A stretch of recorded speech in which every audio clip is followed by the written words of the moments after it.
నేను శ్రీకాంత్, హీరో శ్రీకాంత్ ఒక 2 ఎకరాలు కొందామని కార్లో డబ్బులు పెట్టుకొని వెళ్ళాం.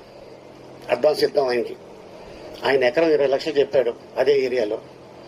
మాతో పాటు ఒకడు వచ్చాడు. మీకేమైనా బ్రెయిన్ దుబ్బిందా, ఇక్కడ కొంటారేంటి అన్నాడు. ఆ రోజు ఆడు చెప్పకపోతే అప్పుడు 20 లక్షలు ఎకరం, ఇప్పుడు అదే ఎకరం 80 కోట్లు. ఆడిని తీసుకెళ్ళడంలో 80 కోట్లు చెప్పకపోతే అప్పుడు 20 లక్షలు ఎకరం, ఇప్పుడు అదే ఎకరం 80 కోట్లు. ఆడిని తీసుకెళ్ళడంలో 80 కోట్లు పోయింది మాకు. అందుకని భూమి కొంటున్నప్పుడు మీకు ఆలోచన వస్తే డబ్బులుంటే కొనేయండి, ఎవరికి చెప్పొద్దు.